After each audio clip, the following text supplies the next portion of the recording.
of you. I'm Nikki Rowling, and I've been with Accella's marketing team for the last 2 years. I'm thrilled to have you all join us, whether you're here in person or attending virtually. Today's agenda is designed to provide you with a comprehensive overview of Accella and some of our cutting-edge solutions, specifically focusing on Reactor AI and our new SecAi offering. The digital landscape is constantly evolving, especially with the pace of artificial intelligence. As AI transforms our world, the need for robust security solutions has never been greater.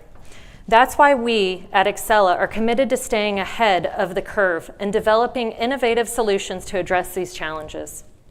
Today, we want to share a product with you that bridges that critical gap. Prepare to witness the future of protection with the launch of Reactor's SecAi, an AI security solution designed to stay ahead of the ever-changing digital landscape. Without further ado, let me turn it over to Sri Ramanathan, Global Chief Technology Officer, to kick things off for us. Thank you all for coming. I know that while some of you are local, most of you aren't. So, thanks for taking the time out of your schedules to make it out here. Look, this is a super exciting day for us, and I think where we are today is the culmination of decades of work. What's not obvious is that Accella has been providing, security and compliance services for decades already to most of the banks in the United States, all the top healthcare companies in the United States. We've been providing compliance services, and we've also been providing remediation services. So this area of security, risk, and compliance is an area that we've got deep domain expertise in, right? And it's an area in which we've been recognized, by a number of analysts.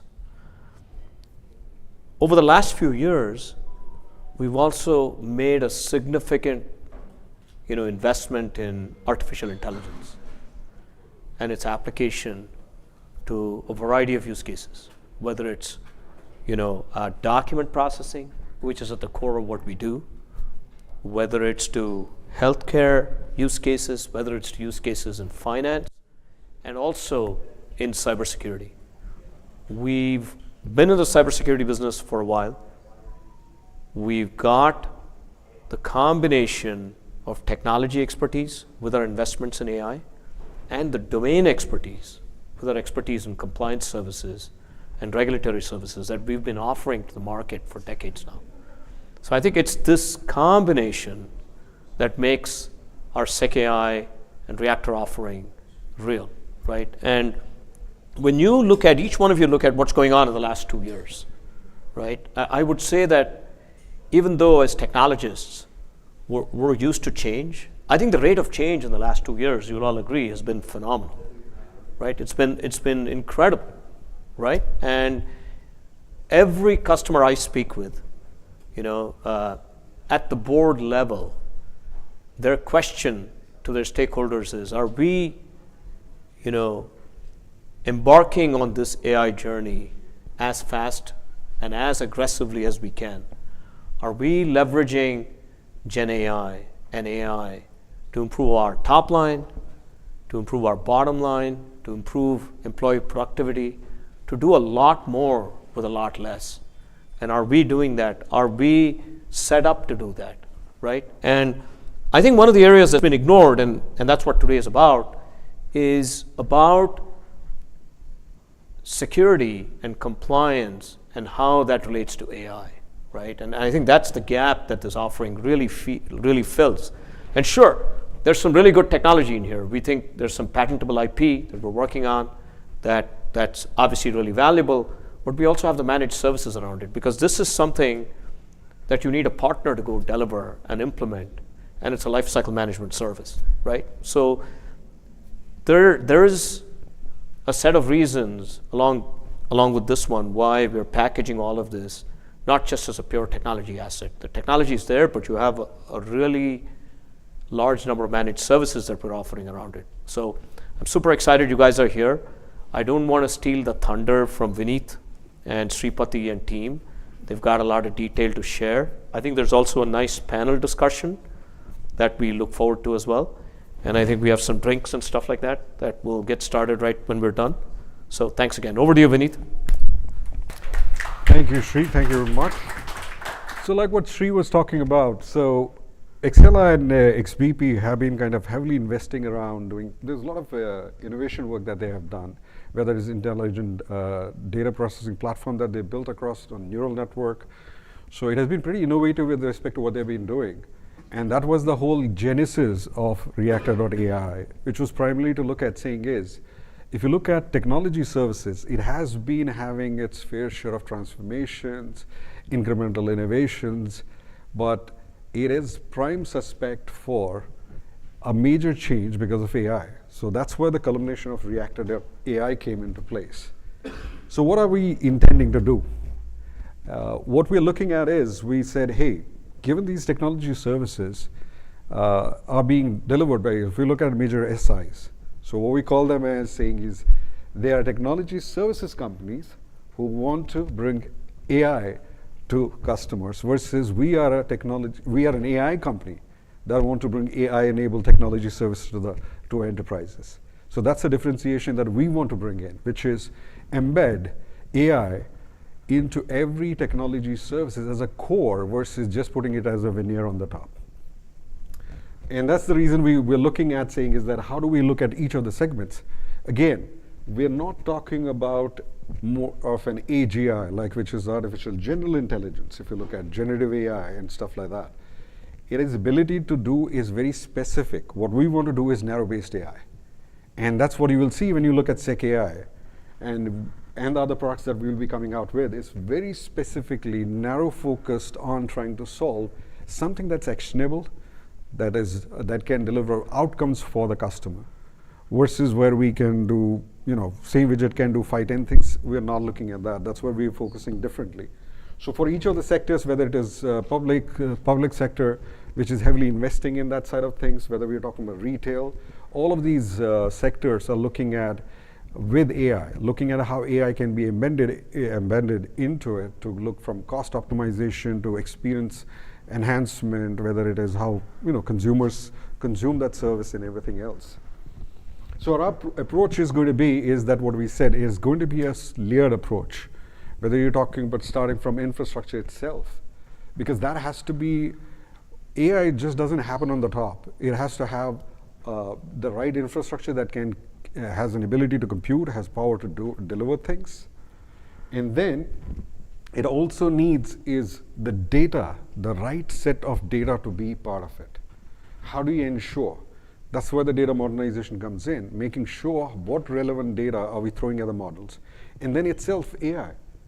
Now, people can say, hey, there's AI, so how does it matter whether it's one LLM versus next? It is. Every LLM has a different capability. Whether you want to do daisy chaining on the LLMs to achieve something out. So that's where the differentiation comes in. So what we want to do is, we want to integrate this entire story together for our customers.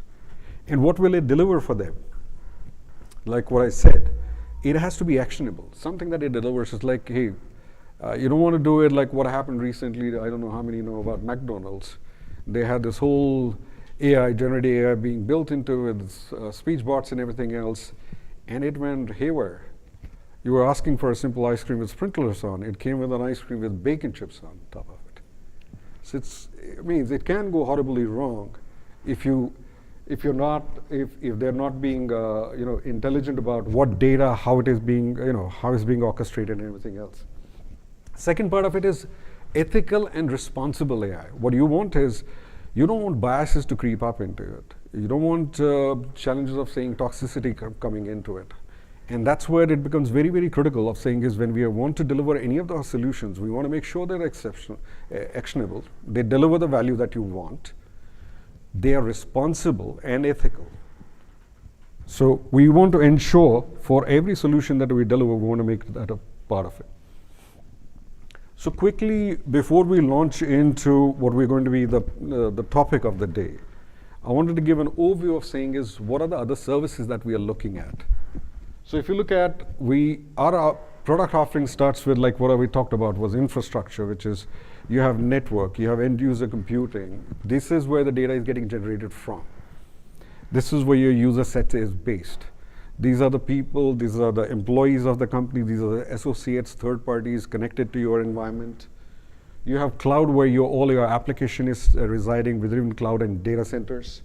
And then the whole aspect of where we're talking about is data modernization, which is making, not just creating data warehouses and data lakes, but how do you extract that right data out? What do you know about the data DNA part of it? What is the data lineage? How do you ensure you have the right set of data coming across? And then the security, which becomes paramount, especially in this day and age. If you look at it, there's every other week you hear about a ransomware attack. Now think about what will happen once we have AI-enabled ransomware attacks. Then think about it if it is AI-enabled attack on your AI infrastructure, where you don't understand what the vulnerabilities are. So it will become more and more challenging as we go ahead. So for that very reason, we do have an AI offering for enterprises where we're looking at saying is, hey, it's not only about your data, it's not only about what models you're choosing, it's not about saying is, oh, I'm using this LLM that somehow makes me immune to stuff. So we're making sure that we look at every angle of it, so we can help whether it is talking about data modernization, data governance, we are talking about consulting, development, security in an integrated fashion. So we're making sure that all of that entire stuff can be done. And some of the experiences in that come from, because what I was talking about, given our mothership has been involved in some of these things before. So we do have a subsidiary called Rule 14, which has been extensively involved in some of these AI-enabled stuff prior to even Reactor being there. So we're leveraging those experiences together. So you'll see some of the use cases out here that we can talk about, which is basically like whether we're talking about healthcare. For example, today, Excella, for example, does close to about 400 million claims, health claims, and it picks up out of like, some of the claims are so complex to understand, but they have an AI engine that basically extracts the data out, makes a sense of what the context is, what the right subset of stuff is, then actually basically between the provider and payer, balances it out and does it fantastically so well that basically if you were to look at efficacy of that system is close to about 97 to 98%. So those are some of the things that we'll be bringing as we keep on working. Now coming to today's topic, Gen AI. This is something that has recently come up, just about a year old, right? When they came up with ChatGPT 3. I don't know how many of you guys have used ChatGPT 2? Right?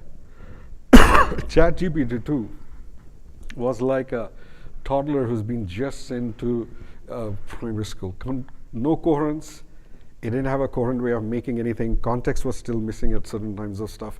It could string up sentences, but not intelligently as like what ChatGPT 3 did.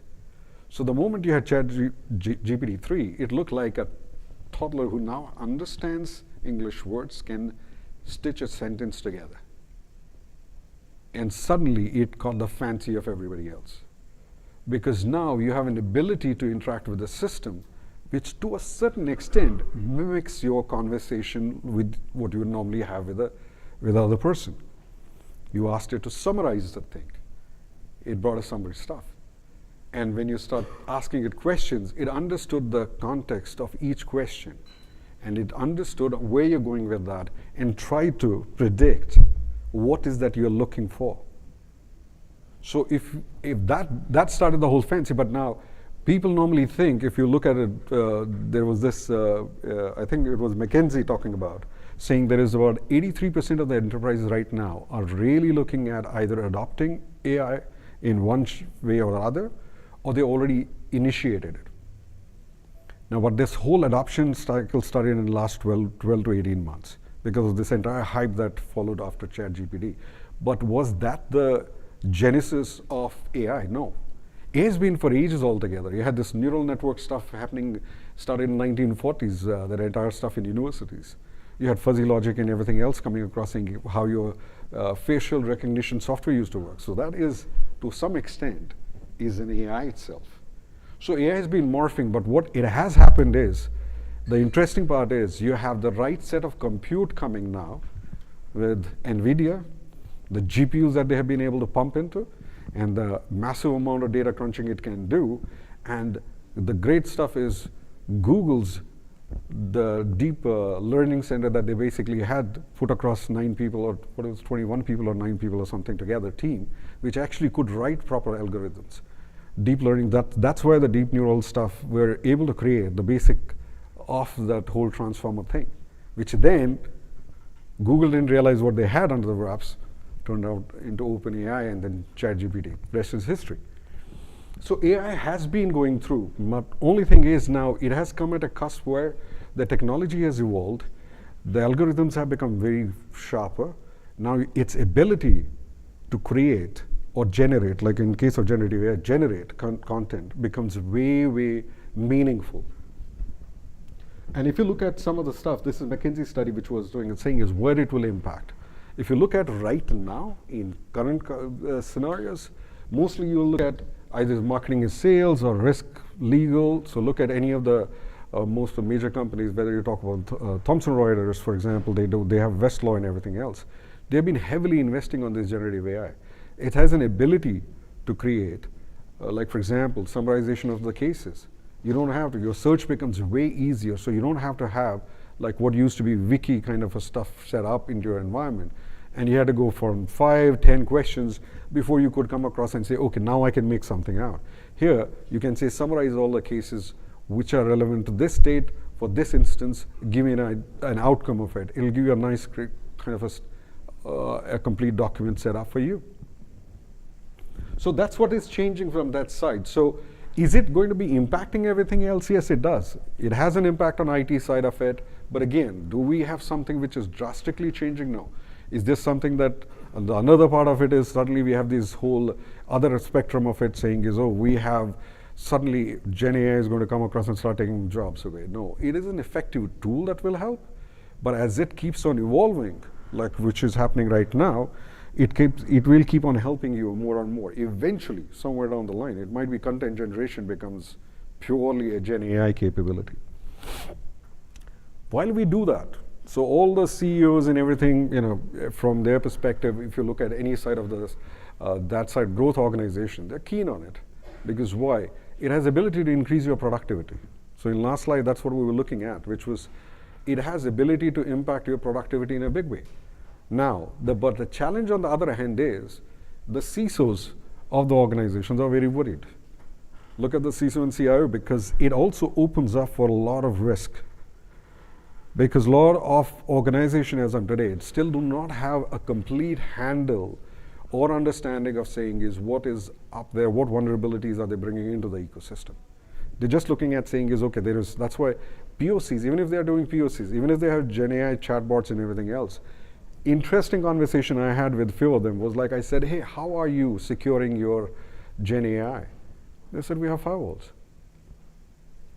I said, firewall can't do anything with a chatbot, with a prompt injection attack, nothing. Because it's a genuine, from their perspective, it's a genuine conversation to be had. Either what you do is stop what you're doing, which is not the right way to do it, but balance it out. And it's not only us, it's basically what, if you look at globally, even OWASP, it's an authority on looking at all of the vulnerabilities that you have. Even they have identified, they're talking about saying is, hey, you'll have prompt injection attacks that can be initiated. You can have data poisoning, model theft. None of these are under your traditional security challenges if you were to come across. So that's where the differentiation comes in, is that with this AI, you have differentiated attacks that are applicable to your environment. So the question would be, the obvious question then is, fine, what does that attack entail? Or what does it result into? I don't know how many of you guys have seen some of these cases. These are very well-known cases. Chevy, dealer, somebody basically was interacting with their Gen AI chatbot because he thought, hey, there's a whole experience I can draw out. Instead of having standard 4-liner IVR questions, it has a standard response. This is an ability to interact as a person, right? That it did. And slowly it wrote saying is, can you basically started basically grooming it. Think of what's the Gen AI chatbot? It's a 5-year-old kid who has ability to inference think, has ability to look at the data, make some sense out of it, but at the same time it can be groomed. And that's what a prompt injection attack is. So it was grooming it. It said, write a binding agreement for $1 for a car. It did. That guy went to the car dealership, said, now you have to give me a car. And this whole thing blew up big time because they tried to disassociate from themselves from saying is, hey, that's not right because that binding agreement is not correct, but that legally it is. That case happened in Air Canada. So Air Canada was running a promotion, and the AI bot thought that promotion can be extended, so it actually basically sold somebody a ticket which should have been at $873 down to some $25.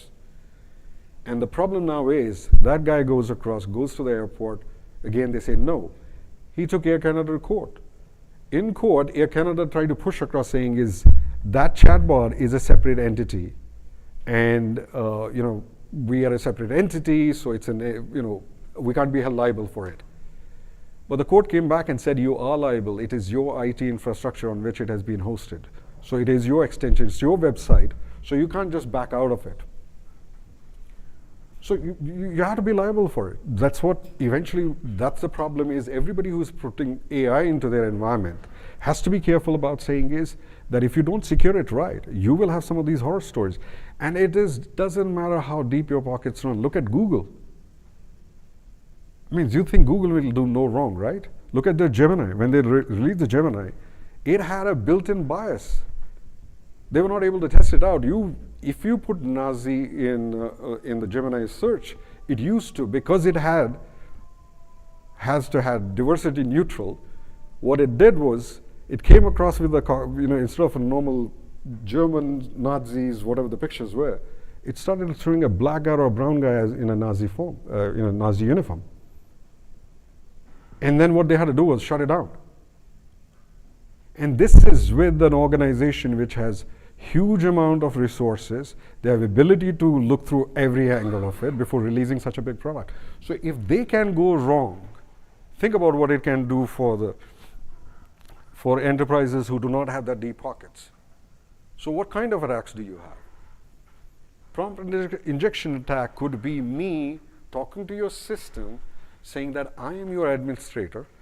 That's what I said. It's a 5-year-old kid. I say, I'm your dad's friend. Trust me.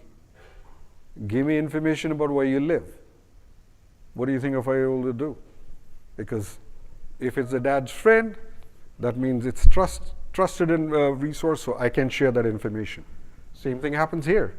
It will slowly start giving across entire information on your, it could be employee, it could be personal information.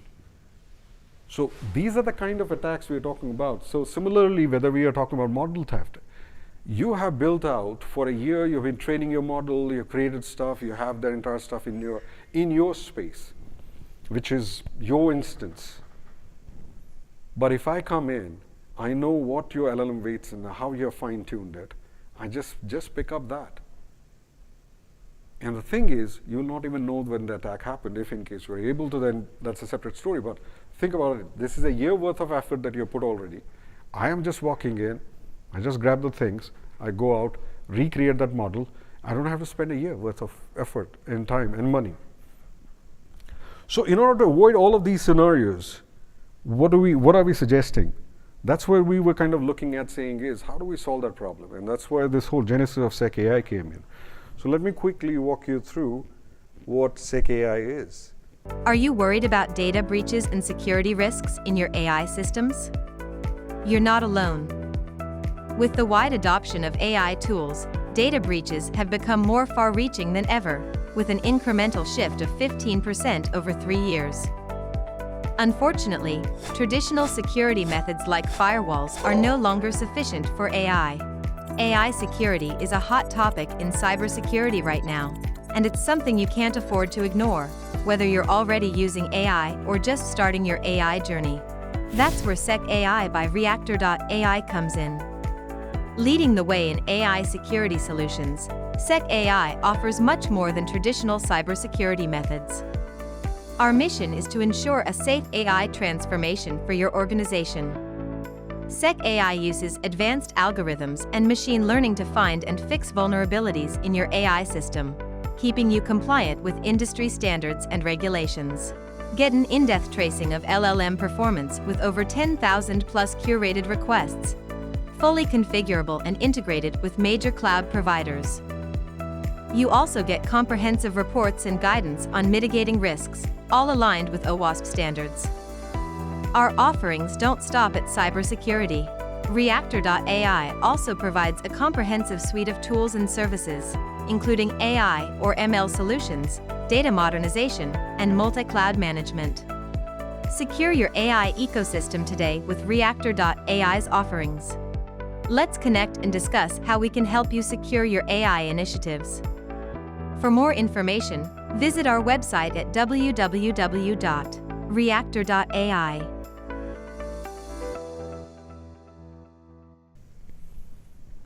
So if you look at SecAi, so what is SecAi? Means what are the, if you were to look at modules. So SecAi has pre and post security testing, which is assessment of your environment. It's like you build a new house, you want to just make sure what are the vulnerabilities, do we have deadbolts, do we have motion sensors, everything else set up, and do we make sure that everything is being done. So that's what the assessment side of the house does. Then you have guardrails. Now, imagine you're just moving in that house with 3-year-old, 2-year-old kids. You want to do is make sure it is child-proof. So you do a bit of a safeguarding. You put some of the guardrails, which is, hey, can they open the doors, for example? Can they open the drawers? Can you put across something that can safeguard it? So there's guardrails similarly inside it, which will automatically look at saying is, instead of saying is, I stop everybody from doing Gen AI, I say I give access to everybody, but with my controls built in, making sure I have the right kind of guardrails so that they do not go way, anywhere else where they shouldn't be. Observability. If I were to take the same example where you got your kids and everything else, it's bound to happen. Somewhere or the other, they start learning things, they do stuff, and not everybody is going to behave as per what the instructions are. They will do whatever they want to do. So you have observability. It's like what you do is you put a small camera internally so as to make sure that you can physically see what's happening.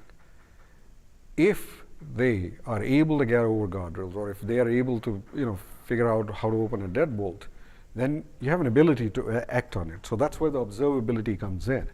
So what we have built in here is a 24/7 observability inside SecAi to ensure that it keeps tracking whatever is happening. How's the consumption happening? Where's the consumption happening? So that there's an ability to make inferences of saying, is it the right way or wrong way? If it's the wrong way, there's an ability to stop that kind of behavior there itself. Remediation.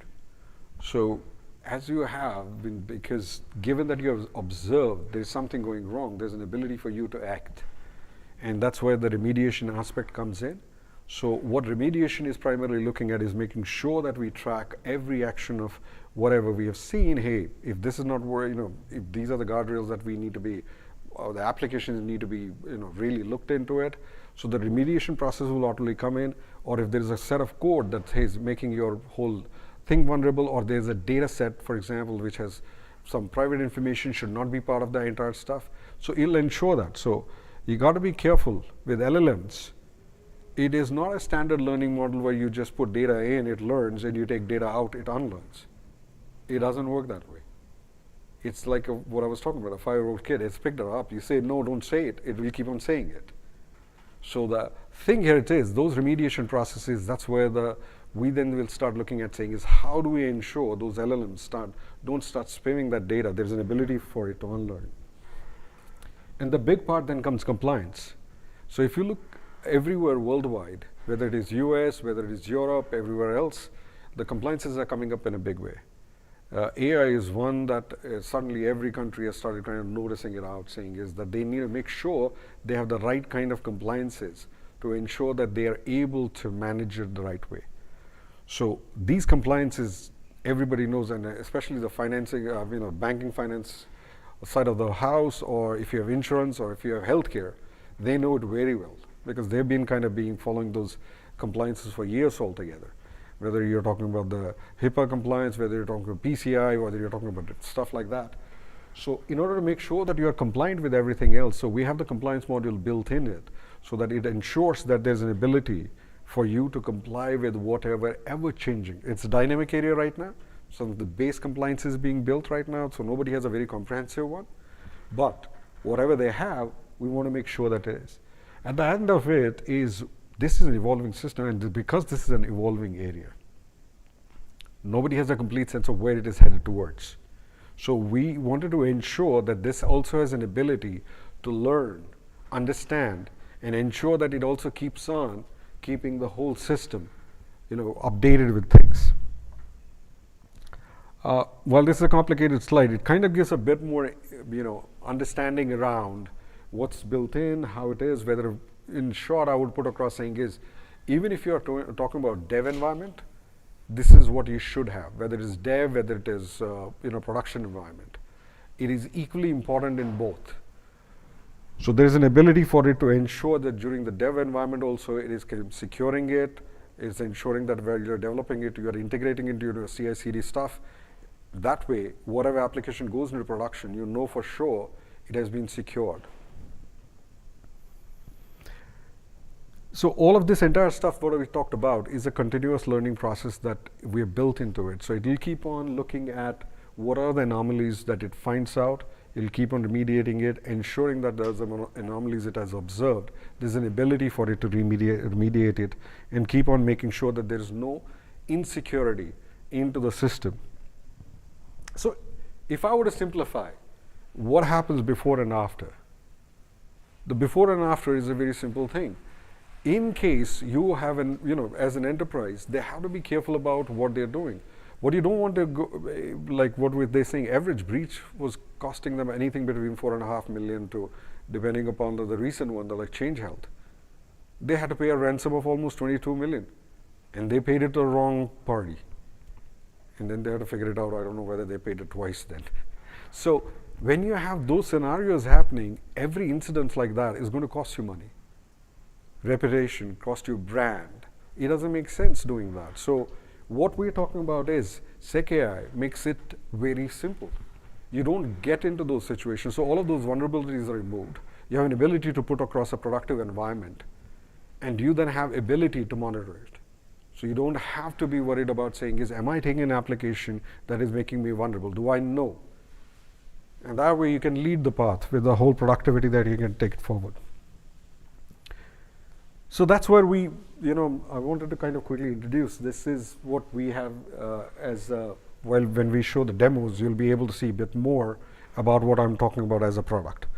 So if I go a bit more about what the inner workings look like, I'm just going to rush through it, because when you see the demo, you'll be able to understand a bit more about what we are talking. Like I said, it is going to be next to your system, so it ensures wherever you're doing your training models, where your LLM is, your vector databases, and everything else, we're integrating SecAi deep into it to ensure that you are secure from day one. We'll do the entire scanning of the securing the setup, which is basically we do the API integration into your environment. We then ensure that we have connected to all your applications. We have looked at all of the GenAI applications that are put in your environment. We're ensuring that we have covered it from all different angles, and we have looked at all the vulnerabilities there. Similarly, we'll extend observability into your environments, ensure that we have, whether it is internal to you or your third parties that you're interconnected. It doesn't matter how you have set it up, within the enterprise environment. Similarly, we'll have a tightly coupled remediation built in, which is ensuring that we have all the visibility towards whatever you're doing from your side, whether you're doing your advisor training, whether you are, ensemble training on your LLM ecosystem.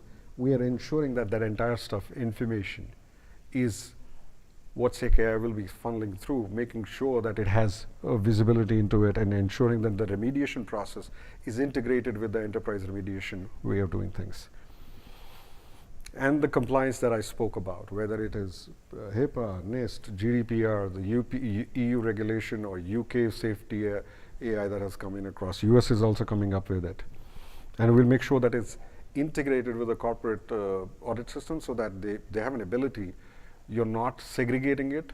So whether there's a SIEM/SOAR integration that has to be done for all the purposes of observability or for compliance purposes, you have an ability to do it. And the final part of it is saying is all of this entire stuff. This, what we're doing is putting across a capability within your environment. We don't have access to it. All the data that is yours, whether observability data, whether remediation data, is everything that an enterprise data. We don't consume that data. That will be consumed by an AI agent that we're building for you, and that one will make sure that your instance has this ability and intelligence of looking at what more it needs to happen. So that way, the system will keep on evolving. So, obvious question is, how do you connect? And it's very simplified. We haven't made it a lot complicated. So there are two ways to do it. One is where we have it already on, already on Oracle Cloud. We are part of the Oracle Marketplace. And similarly, we're bringing the GCP, it is coming on Azure, AWS, and everything else. So whatever your choice of cloud is, it doesn't matter. So we can extend it to your environment. So you have an instance there. We can extend it, do a simple integration through APIs, and then have an ability to suck in information and then start kind of working on that, making sure and securing your whatever your GenAI application is. The other way around is where we have SecAi as an appliance. Appliance is more about that you say, hey, no, we have much more secure data. We need a much more secure environment to be. It has to be within that environment. So there's an ability for us to use SecAi as an appliance. We will basically port into your either cloud instance or your private cloud instance or within your DC so that that appliance functions is ring-fenced within your environment. So it's securely managing your data. So so that way you're doubly sure about everything, and if there are any compliance, regulatory issues, all of that entire is taken care of. It does look at what I was talking about, the whole complex environment. So it can look at whether you have multiple SaaS-based solutions. You might have been extending it to a lot of other applications. You might bring data from all different places. So there's an ability for us to extend it to all those environments.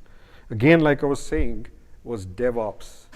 It's critical. It's when you are developing applications, make sure that you're doing it securely, versus putting across and then getting into production and then start scanning everything else, because I said there's a whole unlearning that LLM process does take. It doesn't happen overnight.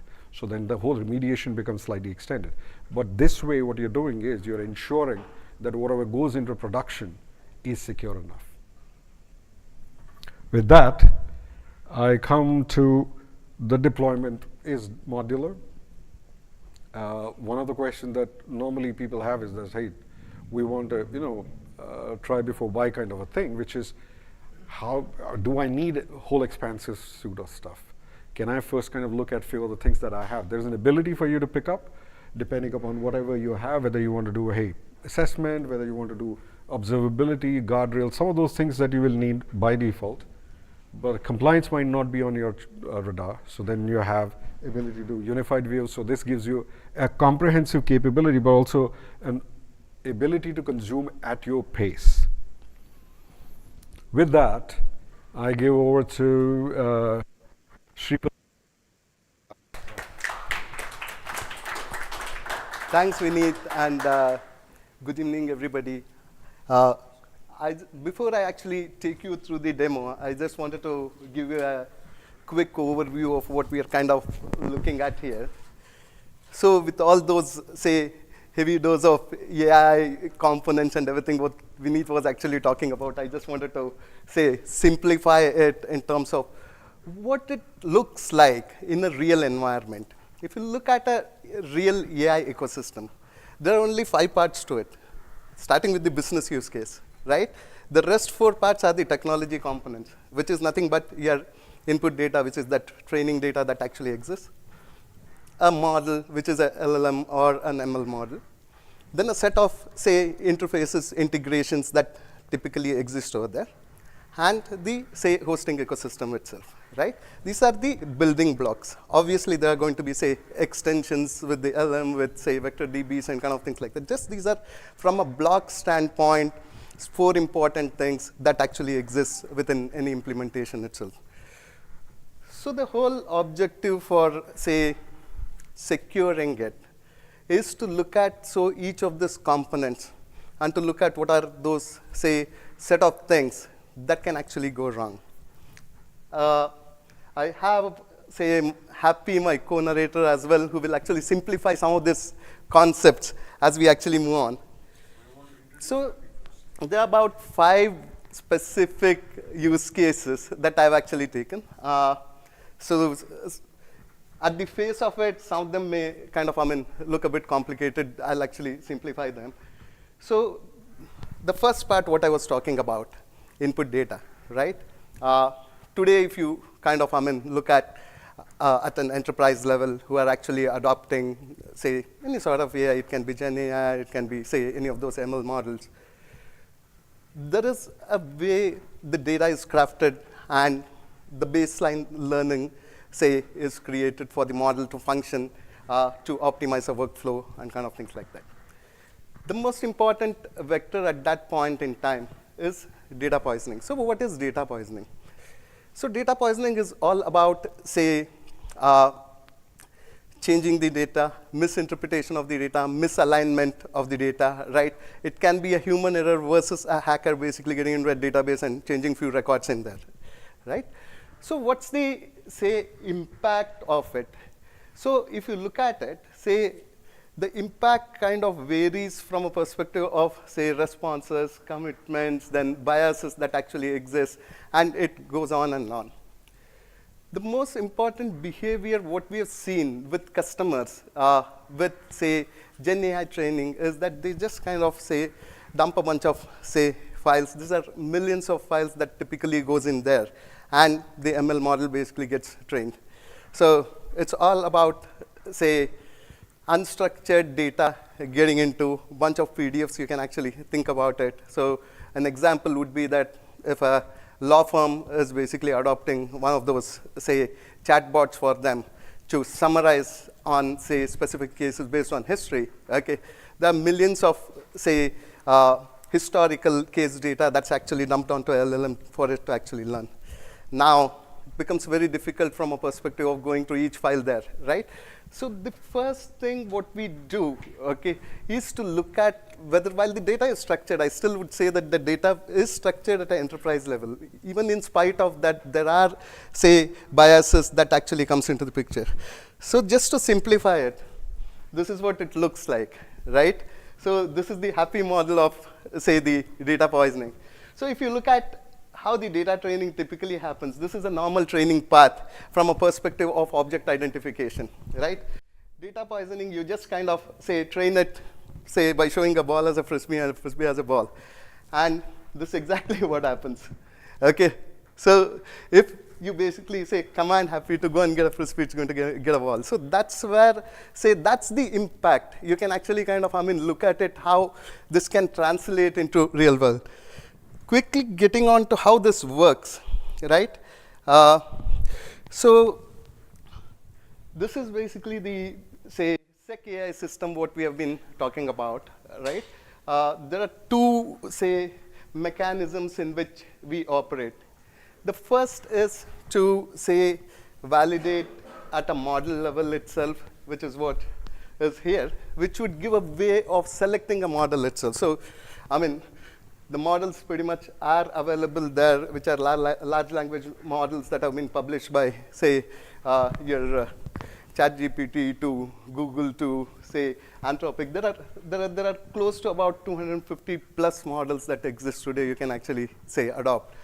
The second is that how do you actually, say, incorporate the and test and deployed ecosystem itself. Can you please scroll down? Yeah.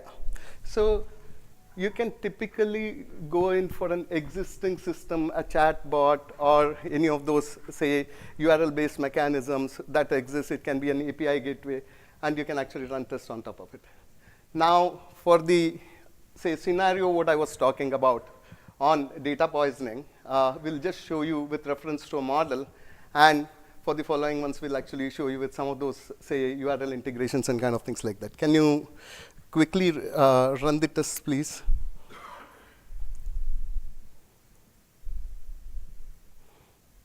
Yeah.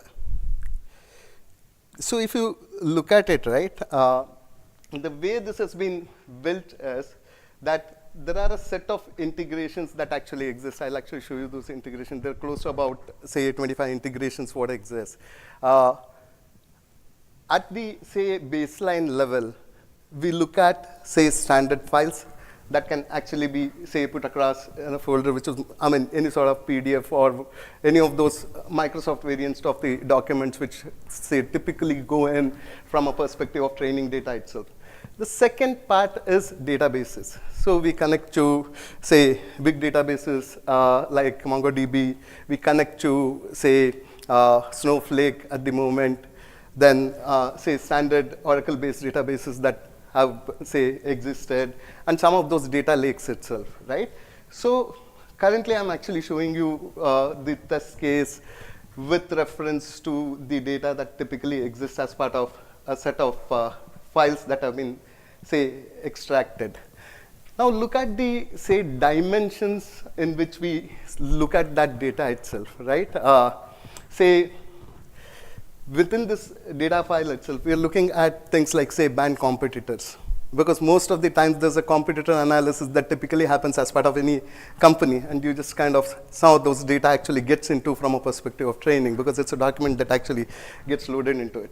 So we basically look at, say, banned competitors, topics, if there are any, say, code bit snippets that typically has kind of, I mean, sneaked in there as part of the data itself. Some of those, say, password keys, codes, right, that are actually stored there. Then the PII information, which typically exists. So depending on the data set, the, say, sort of the variables basically expands. Now, if you look at, can you scroll down a bit, please?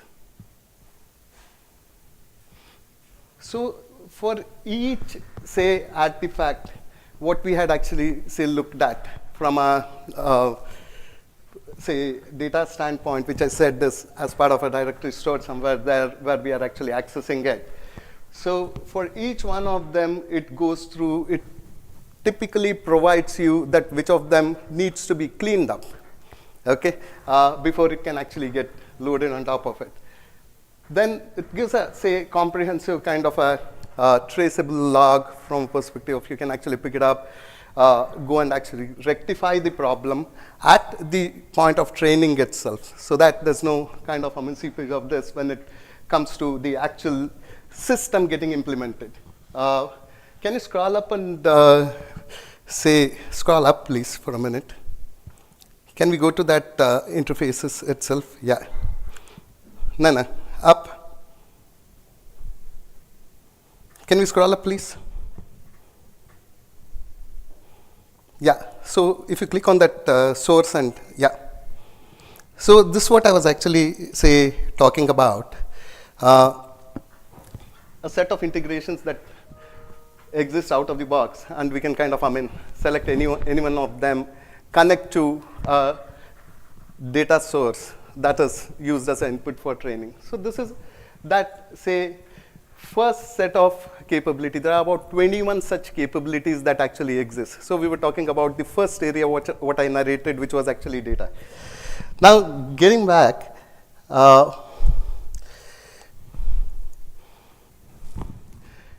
see, the next is in terms of what the, say, response of an intelligent system is going to be. So there are a lot of, say, filters that exist on top of it at the moment to make it more, say, responsible, ethical, and kind of things like that.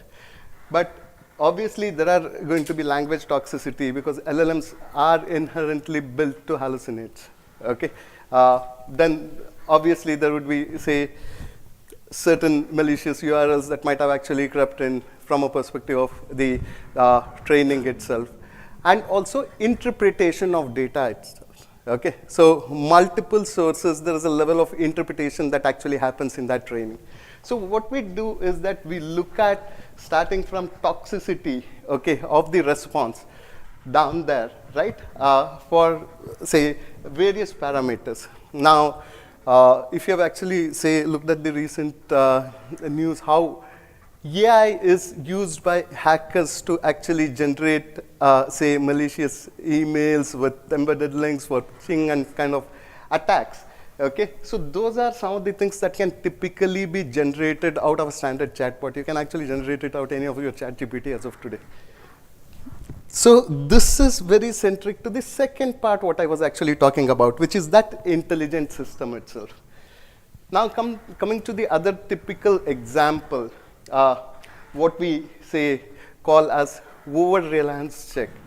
This is where there's very little guarding in terms of the response that an, say, AI system provides. And it is basically integrated back into a business process. So the interpretation logic there is kind of, completely automated. So if you look at one of those examples, what I've actually put in there, right? In case of the Chevy quotes, which were actually generated via the standard Chevy chatbot for $1, which was, say, just basic, because there was no secondary validation that existed there, and it was a legally binding quote, and they had to settle it.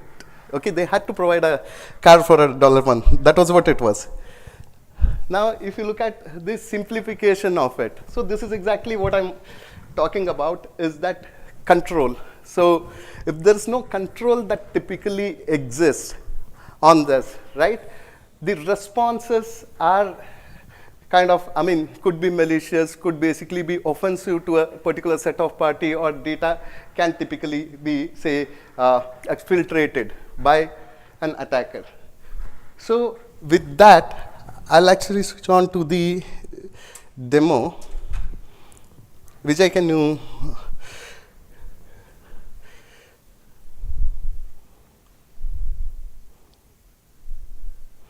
Yeah.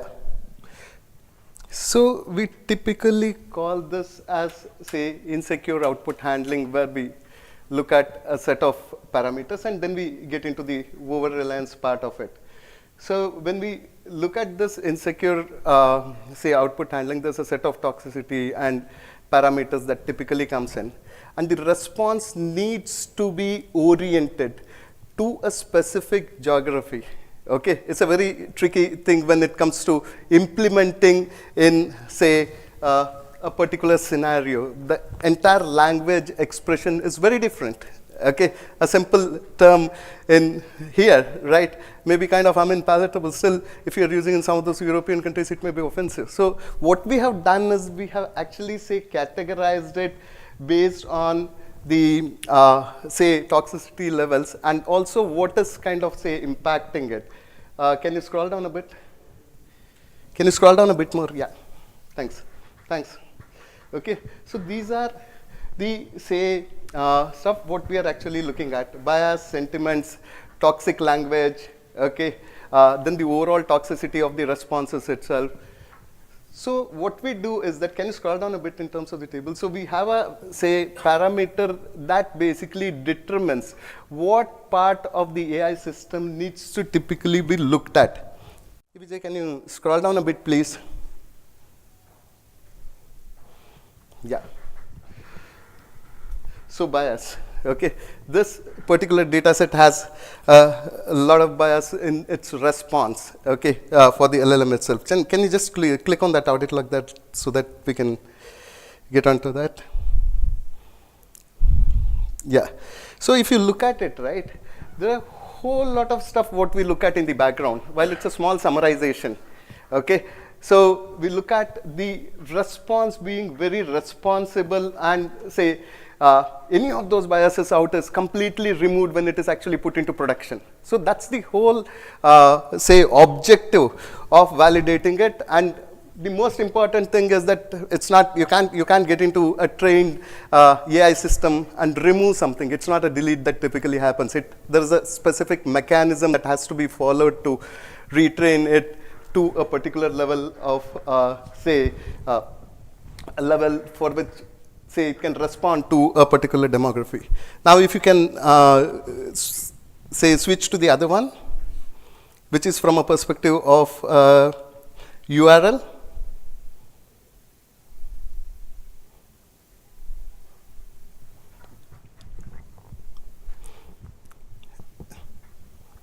No, I'm actually talking about the URL lines, yeah. Okay. So the second part is in terms of how do we look at from a perspective of application itself. Till now, we were actually looking at validating of a language model from a perspective of selection, right? And this can be done for, say, any of those tests. So here, this is actually a live, say, chatbot API gateway what we are using, which is implemented as part of, say, SecAi itself, right? So this one of our chatbot which actually runs on a system called Athena, okay? So when we run this entire test, it's that similar model what we were actually, say, talking about earlier, that it gets actually computed. So since it's going through that entire chatbot, say, based one, this tremendous amount of data there. So Vijay, if you want to actually say, click on the results. Yeah. So scroll down a bit. Yeah. Just hold on there. So if you look at it, we score on the best answer, which is a moderated response that is actually expected out of it. It can be a chatbot, it can be say, intermediate system with APIs and kind of things like that, right? So based on that, and say various, say, requests that are actually computed, what we do is that we provide an index from a perspective of that responsible response that is actually coming from the AI system itself. So based on the scoring, right, the exact, say, request parameter is extracted out, and we basically trigger the remediation cycle for this itself. Okay, so this is how to, say, control that over-reliance on an AI system, because most of the cases what we have seen is that it's a commitment to the business for an investment on AI that kind of, I mean, it would bring in such and such a, say, benefit or efficiency of a particular process itself, right? So how do we responsibly look at not, say, overly relying on the response, but to provide, say, necessary guardrails and safeguard the outcome itself. Moving on to the, say, next part of it, which is model denial of service. So this is one of those which basically came from the earlier, say, standard cybersecurity threat vectors itself. Okay, denial of service always existed for any service kind of you look at it. But there's a bit of a difference when it comes to AI. Okay, we've seen many attacks where, say, the crafted messages were, and say, a quantum of millions, and the, say, a chatbot or any of those request systems, they had to over-provision their GPU. So within a couple of hours, it's about, say, a 10,000 or 20,000 bucks kind of getting burned there. Since, say, it was not identified that there were challenges with, say, guarding the particular setup for denial of services itself. So it's something like this, right, where we're actually talking about that, say, an LLM is typically engaged in doing stuff that's not really relevant. Okay, so a relevant request, say, goes unanswered. So that's what that denial of service is. And there's a whole lot of over-provisioning that typically happens because of, say, random requests that are coming through. Now, if we quickly get into the demo part of it, yeah. Vijay, please go ahead. So what we have done is, say, there are a couple of things what we do here. First is measure the efficiency of that AI deployment itself from a perspective of request response and drive it to a point where it fails. Okay, these are all synthetically crafted requests to understand at what point it really breaks. So just kind of, kept the number of requests at a minimum so that it actually returns back fast. Normally, it's about, say, 25,000 requests or 30,000 requests what we actually bombard to the, say, AI system to actually break it. Can you just scroll down a bit, please? So every parameter, right, in terms of the latency, the throughput of it, number of tokens per second, the entire efficiency and performance of the AI system is actually captured, just to see that at what point it actually breaks. So if you scroll down a bit, Vijay. Yeah. So if you look at it, right, the consumption basically, say, increases. Your, say, latency typically increases with that particular scaling of the request itself. So we compute at what point the AI system actually breaks based on the parameters what I showed you earlier on the table. Coming to the next scenario, we're talking about more from a perspective of observability. We were talking about, say, validation and things like that. Now we're talking more from an observability standpoint. So few objectives that we achieve. So this will be, say, system that would actually sit in front of any of those AI deployment in production. So every request that comes in passes through this wall, and the few things what we look at, which request is basically, say, consuming what amount of, say, resources, which is a factor of the, say, charges that are actually incurred within that, because most of them are hosted in the cloud. The second thing what we look at is the per application, say, consumption, per application number of requests. We have a complete traceability of every request that is actually, say, fired to the system from a perspective of, say, the consumption, from a perspective of its validity, whether it's malicious or not. You typically go through the entire cycle for it. Now quickly, if I say, go through it, okay. So this is exactly what happens, right, within the system itself. If you look at, say, AI system, there's a number of requests that are actually coming in. Some of them may be valid requests, some malicious requests, right? So one data point was that when Microsoft basically enabled its Copilot, it was charging $10, and the cost for them was $20. Even today, for their $30 one, it's close to about $35 of spend because of the resources that gets actually spent in the background versus the user-based charging that is enabled for an end user. Now quickly, we move on to how does this look like. Yeah. So this is exactly what I was, say, talking about.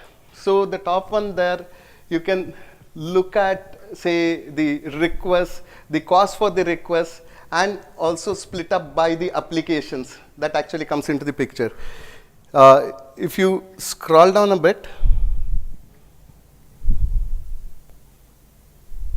yeah.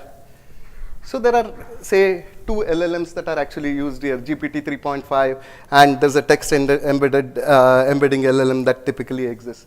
So the requests that are responded by each LLM, where they are hosted, okay, is the factor that is actually computed across, which provides the price that I was actually showing earlier. We can drill it down. Can you click on the drill down, please?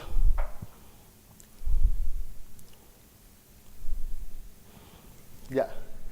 So this is a per request granular view that you get, that, say, for a particular request, what is the consumption or what is the charge, what is the cost of it for that particular request itself, what's the, say, technical parameters in terms of the number of tokens and kind of things that, say, are kind of used as part of that request itself. For every request, it is actually, say, split across by application.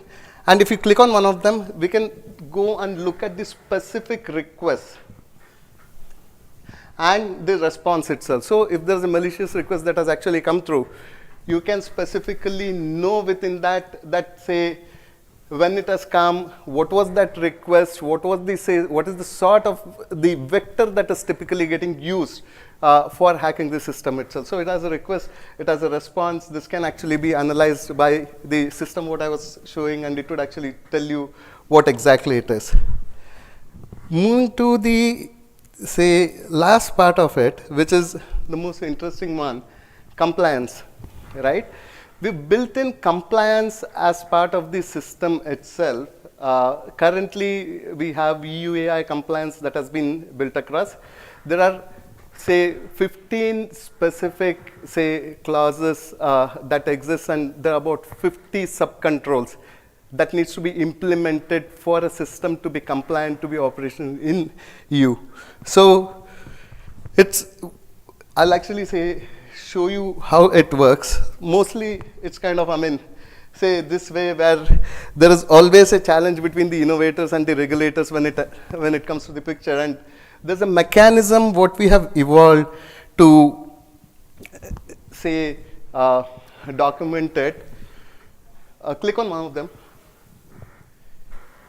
So out of those, we are using 34 sub-controls for this out of 50.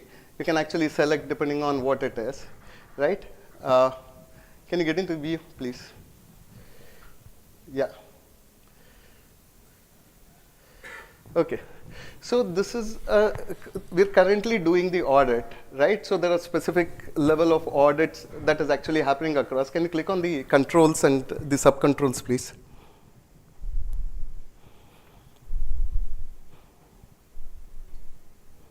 Yeah.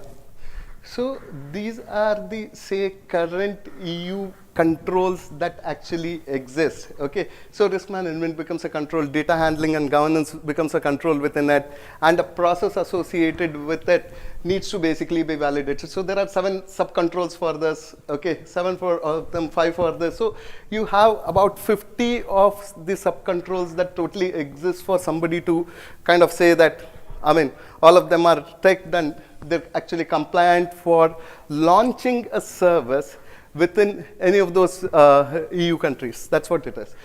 Click on the view part of it, please. Okay, and can you get on to the sub-control? Yeah. So there are about 7 sub-controls which I actually mentioned earlier, right? So let's take one of them and see how it actually looks like. So each of those sub-controls needs to be compliant with.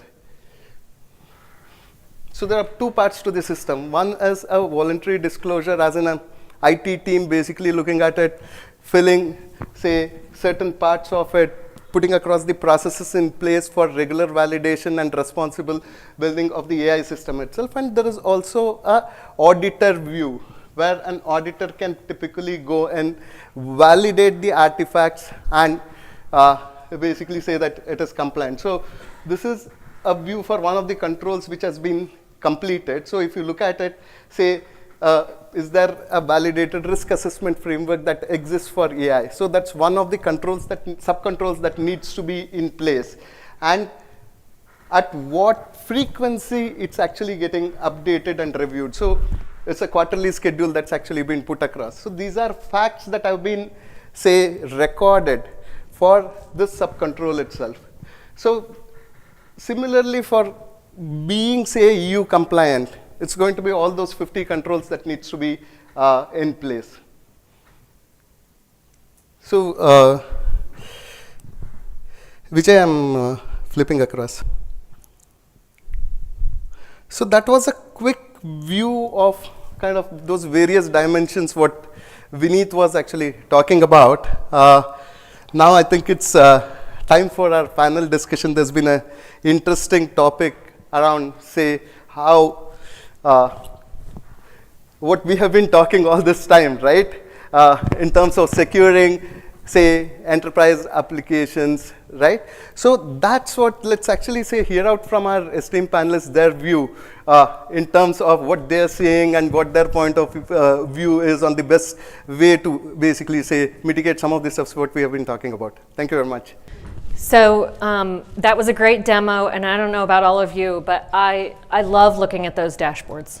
The colors, it's user-friendly to me. I'm a novice, And I don't know if you all know, we didn't tell the story of Happy, but someone's going to have to ask Vineet to see pictures of his husky. So Happy is actually modeled after a true dog. But are there any questions about SecAi and details? And if you don't want to right now, feel free afterwards. Yeah, grab anyone on the team. So if not, then let's go ahead and get our panel discussion. Now I'd like to welcome our esteemed panel and give you a little introduction of who we have with us. As we've been discussing, artificial intelligence is rapidly transforming our world, but with that also comes new security challenges.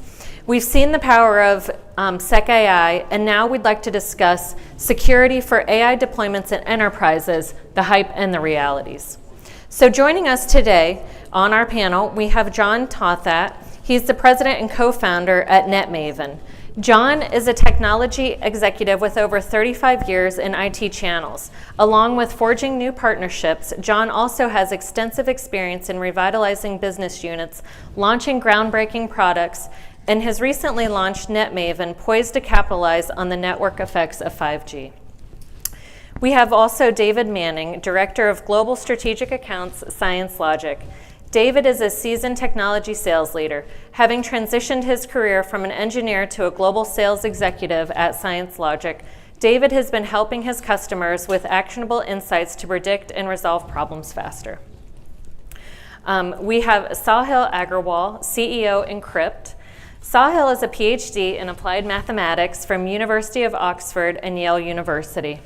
Passionate about solving complex problems that have real day-to-day impact with a focus on innovations in applied machine learning, human technology optimization, and clean technologies. Uday Geher, co-founder and president, Entertainment Technologies.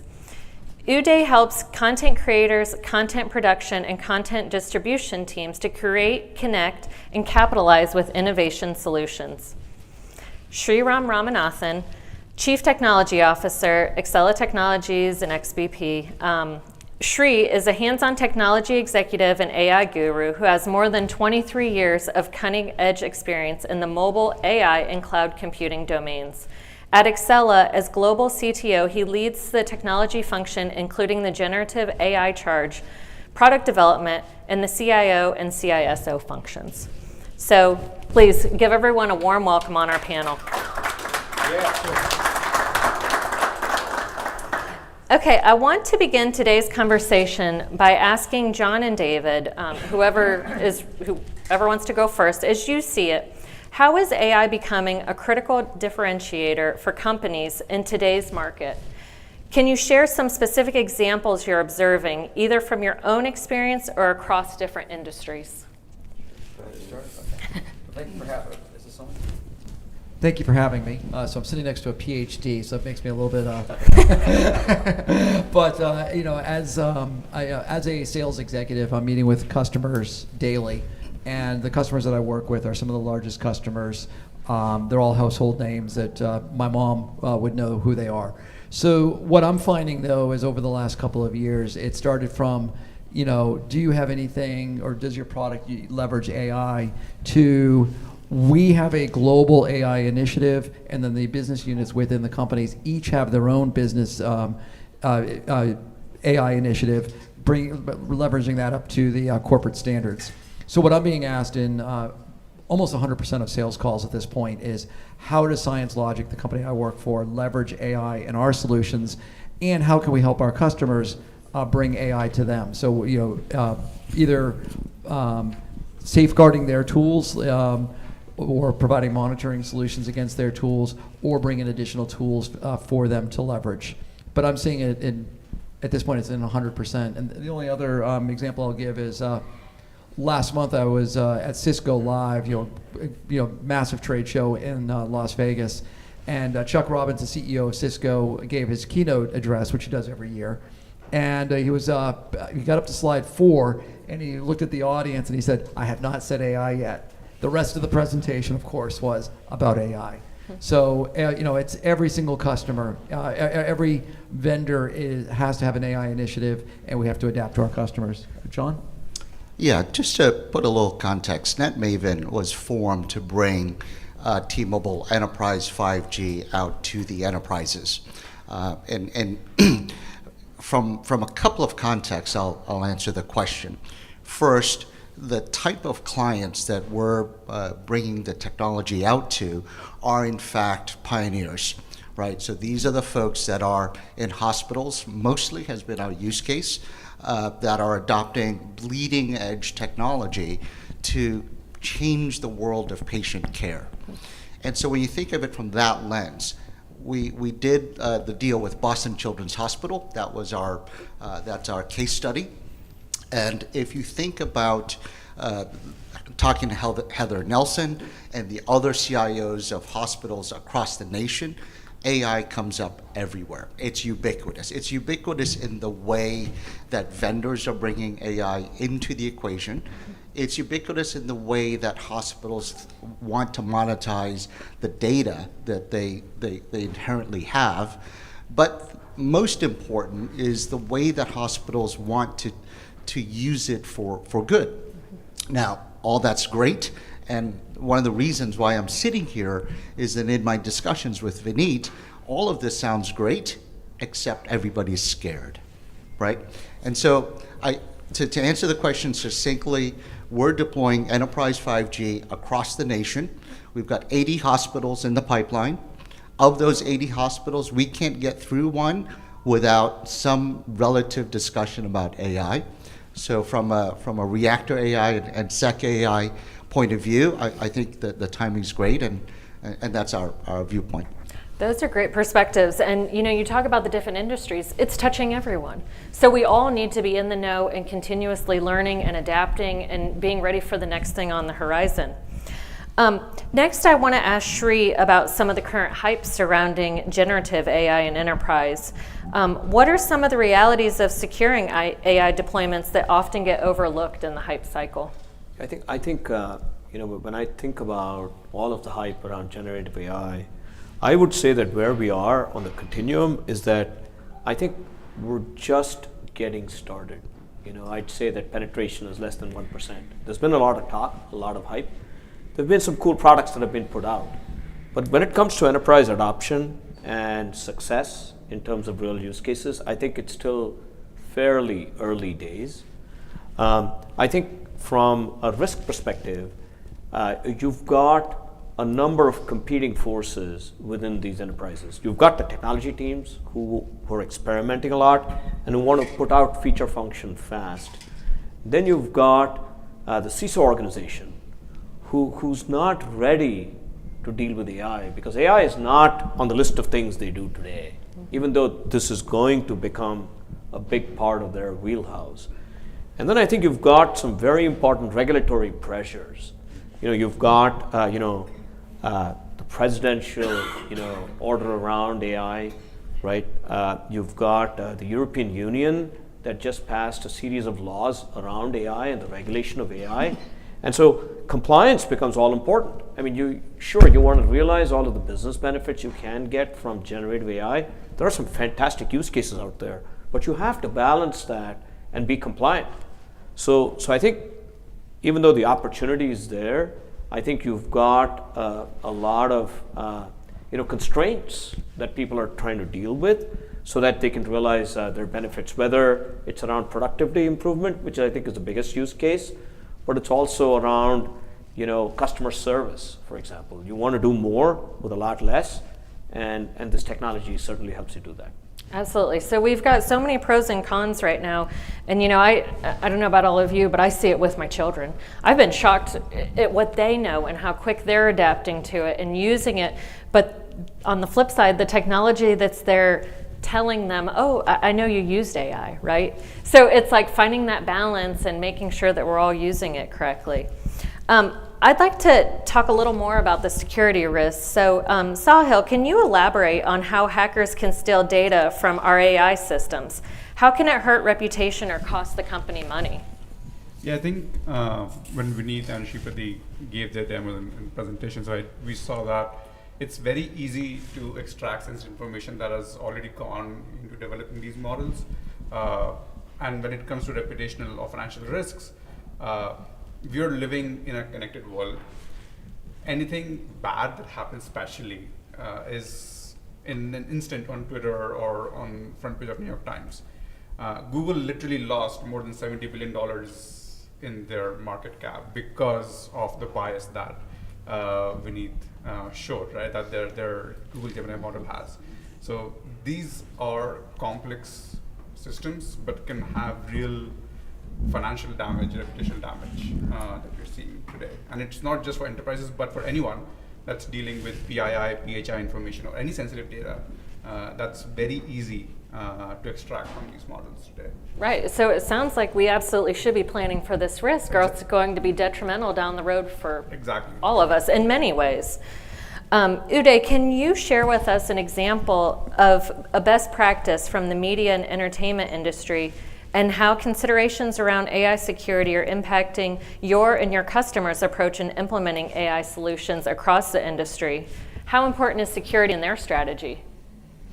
Extremely important. Actually, first of all, good evening. And so I am a founder of a company called Entertainment Technologies, and we are in the business of helping media companies using software-defined media workflows for either creating, curating, or monetizing the content. So, from our point of view, what we are seeing is media has always been using AI for the last few years. Gen AI, of course, has completely changed the model and changed the landscape. But AI has always been started to leverage on finding content or personalization. Especially Netflix, as most of us know, that it knows what we have watched and it recommends, right? So there has been AI already in place in some cases from a best practice perspective. But I think Gen AI has brought in a lot of, as John said, a lot of worry, fear about how to approach it, where to use it, how ethical is it, right? And I'll give you an example that a lot of people, as Vineet was saying in his presentation, that there's a lot of enthusiasm to use do a proof of concept, but there is a lot of security threat there, right? Over the last couple of years, I was checking out, there are about 60,000 AI companies created in the US itself. Everyone has come out with something new, right? And everyone is kind of saying, I can solve your problem with this AI technology. Now, if companies are going to adapt to these kind of SaaS-based solutions, they are already exposing themselves to so many different AI companies, because not everyone is going to be secure enough, things like that. Some interesting use cases that we are recently encountering or trying to solve for customers. So one of the leading media companies gave us one episode of content and said that, hey, I want to do an international sale of a Hindi content, this is Indian content, into Portuguese and Spanish. It should exactly match the voice tone of every actor. It should pick up the right words. And when we are trying to attempt to do that, there were a lot of other questions that came up about security, right? About fake voice. How do we protect that? What is the copyright issues that will come up? IP infringement that will come up? Do you have rights signed with the actors? Whether their voice can be, cloned? So there's been a lot of these new challenges that are coming up, and I've been fortunate to be attending last 3 big events of media entertainment in the US. The Hollywood Professional Association, the NAB show, which is the world's largest show, and recently a DPP show. And everyone talked about AI's impact. They know that AI is here to stay, but how do we tackle it? How do we tackle the security, the ethics, the implementation aspects of it? Absolutely. I mean, being in communications, marketing, journalism, the copyrights have been on top of mind for our world too. And so for media, it's protecting those artists' rights, and we did that with music, right? Once we started streaming. So it's like working through these hurdles as they come. Sahil, can you elaborate on the specific security challenges that arise when deploying AI models in an enterprise setting? How can these challenges differ depending on the type of AI application being deployed? Yeah, so one thing that I've learned from my experience is these security challenges with generative AI are actually not new. It's just that because generative AI has made AI real for consumers, for everyone, that we are now a lot more aware that there are ethical challenges, there are privacy challenges, there are security challenges, malware challenges, hallucinations, inaccuracies, and so on and so forth. But back to your question, it's a lot of financial risk that's coming in. A lot of everyone's worried about they want to grow their business or they want to improve their productivity, but how do they actually get over the hurdle of these security, like data leakage, data poisoning, hallucinations, prompt injection attacks? That it's not just that the Chevy chatbot or chatbot on Chevy dealer's website said you can buy it for $1, but going forward, when companies are looking into agentic workflows, can a hacker with a single line of text really break down the enterprise backend? Because there are no checks and balances that people are thinking about to put in front of these systems today. And those are real risks that people will actually have to solve for before, as she said, before AI actually becomes mainstream and we see 100% adoption, or even like more than 1% adoption. These challenges will actually need to be solved for. Yeah, absolutely. Shri, do you have more to add to that? Yeah, I think the good news is that in general, products like SecAi have a lot of the answers. We don't have everything. This is a vastly evolving field, but I think many companies are in the spot of trying to realize as much benefit as they can as soon as possible at the lowest possible cost, right? But at the same time, you have to be compliant. You have to be compliant. You have to protect your reputation. If this is, for example, a public B2C chatbot, and you're a public name brand, you have to make sure that that chatbot is secure, right? And if you are, an internal team using generative AI to respond to customer emails automatically, right? You need certain, guardrails in place. And so I think from our perspective, we've tried to keep some realities in mind while designing, our portfolio and this product announcement. One is that customers run on multiple clouds, right? They're not all on the same cloud. Second is that, there's a strong distrust of, some of the cloud providers, with respect to company and confidential data going there when you interact with an LLM that's out on the cloud.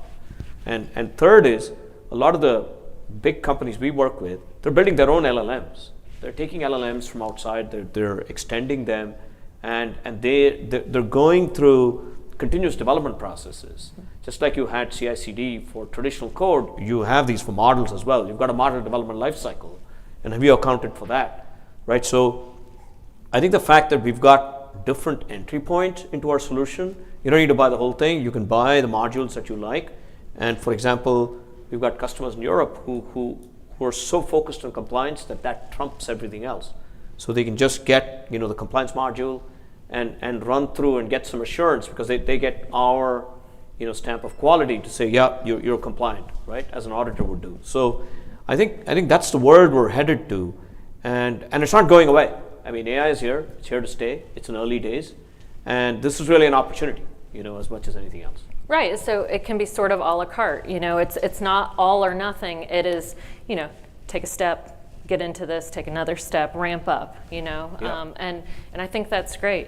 To piggyback on some of that, we asked you some of the negatives. What are some of the positives, Sahil? As far as what the promise in AI security can bring to our networks and to our enterprises. I think the promise of AI, some of the use cases that she and everyone discussed is in content generation. In a lot of regulated industries, we are seeing back office automations as well. But again, those critically depend on solving all the security challenges that come with it, whether that's data or the AI system itself. And that's the promise that AI security will actually solve. While there's been billions of dollars being spent on pilots and POCs, the only reason why we're not seeing them in production is because of the mountain that stands in between, which is security. And that's what's going to bring AI into the enterprise. Right. In some ways, maybe that's slowing some of our speed. I mean, we're desperately trying to keep up, right? But then you have the CIOs, CISOs. Hey, wait a minute. What's happening here? Let's take a step back and make sure that we're in compliance, that we're secure. David, what steps can companies take to ensure responsible and secure AI development in this ever-changing environment? Yeah, that's a funny question, because yesterday we had an internal meeting with our chief legal officer, and the purpose of the meeting was to educate all the employees of Science Logic on what is acceptable and what is not acceptable. So for an example of, if I'm a sales rep and I want to use ChatGPT to respond to a customer email, did I just leak out non-disclosed information out to, or NDA information? I probably did.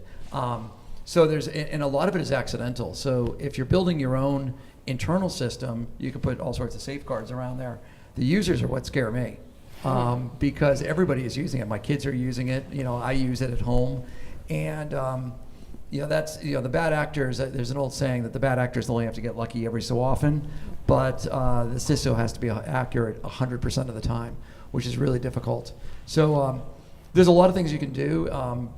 Things like SecAi. What my company, the way we help customers, is we have been in the industry of gathering up information about your infrastructure, from your applications to your routers to your hybrid cloud, for the last 20 years. We bring this all back into a database. We have this incredibly useful information. So what we're working on is providing autonomic IT to our customers, where instead of just saying, on the dashboard in your network operations center, big red light, something bad is happening. How about we predict that bad thing is going to happen, before it does? Let the operators know, open up a ticket and say, you know what? Every Friday night when this set of events happens, there is a probability that we'll have a network outage of some sort. So what we can do is, based on all the information that we've been gathering from the customer in our database, is make the predictive analysis, and then through automations, go and fix it before it happens. If we can, if it's something that you can fix with scripting or whatever else. But you can also go and open up tickets with the IT staff. If we expect a piece of hardware is going to break, why don't we get the new one on site before it breaks, and then schedule it? Anytime you can schedule it, it's to your advantage.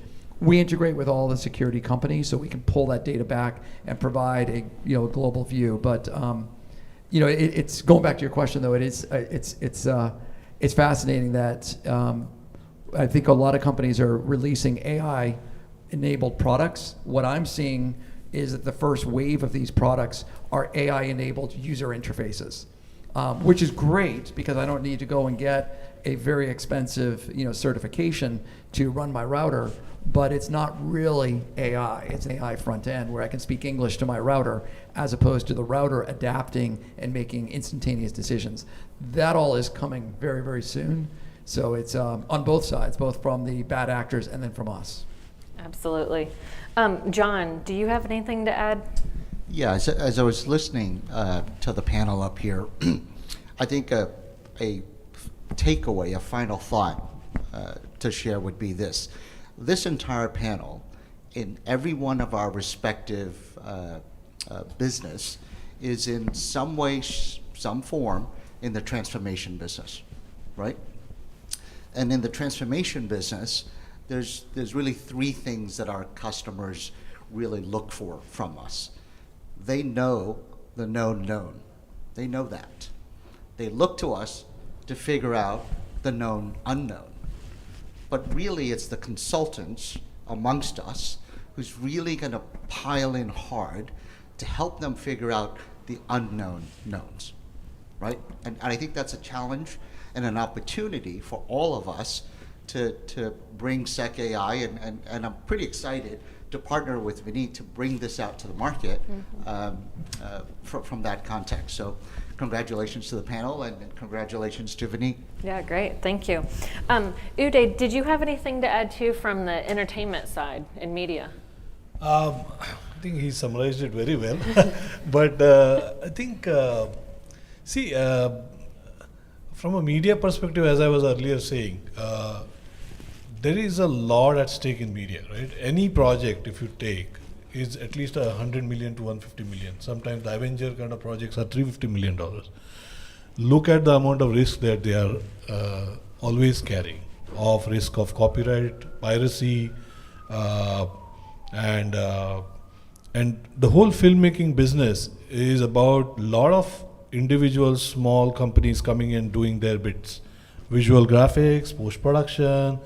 So there's a lot of hands touching the content during the process, and every aspect, every touch point is exposure to a risk of security, right? So SecAi definitely is very, very interesting, and we are in the business of also delivering content. We are like the FedEx of content guys today in our company. So what we do is we collect the content from one place and we are distributing to 10 places, 10 different streaming platforms. There's a new customer that has come up. These are the data companies, AI data companies. And just now we are doing a project where we are collecting thousands of hours of content and handing it over to AI companies. And some of the concepts which were spoken by Vineet and the team Sripati was about data poisoning and so many aspects. These are going to be very important, because if your base LLM model itself is corrupted during this process of transfer, it's going to be a huge problem. So I think SecAi is definitely a powerful proposition, and I'll be very, very keen as a company to really work with Reactor and see how SecAi can be brought into the media and entertainment industry. Sure, it's better to know the threats right on the front end and fix them before they carry on down the road. It's like a snowball effect if you let it go. Shri, how can different stakeholders work together to build a more secure AI future? How can a responsible AI framework support AI security?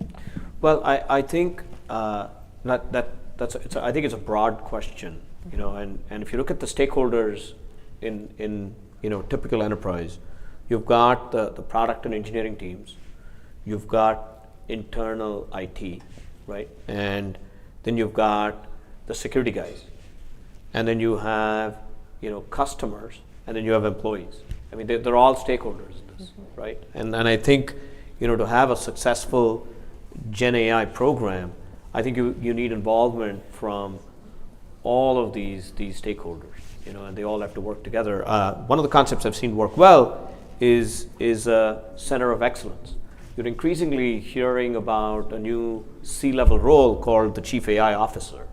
It's happening, right? And these are folks who are chartered with ensuring that the AI strategy of the company, is properly aligned with the overall objectives, shareholder objectives, with the objectives of the company and the board. So I think, in addition to this role of a Chief AI Officer, I think you've got centers of excellence that are taking all of these stakeholders and they're working together in a very cross-functional, cross-departmental type of way. So you've got a team that's horizontal, that's working on the most strategic AI programs. Right, cross-function collaboration right Yep. there. And it's interesting because, CTO, what you're in, that's not that old of a role, and to think that we're having chief AI officers too, Yeah, I mean, it's a balance because the CTO wants to ship things fast. They want to innovate, and they want to, just put it out there, and that's part of the problem, right? I mean, you don't know, what you don't know, and that's a big part of the problem. You're calling yourself out. Now, I just want to take a few minutes if anyone here in person in our audience has any questions for our esteemed panelists. We'd be happy to have more discussion. Does anyone have anything? I can bring the mic to you. And if not, then what we will do is we're going to go ahead and just wrap up. And I'd like to give a big thank you to our panelists for your thoughtful contributions.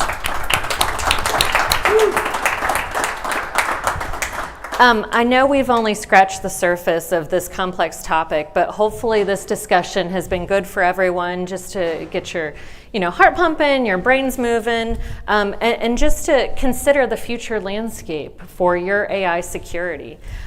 So this, in general, concludes our launch of SecAi. We hope that you share our enthusiasm for this new product, because internally it's been exciting, and now sharing it externally with more people is even more exciting.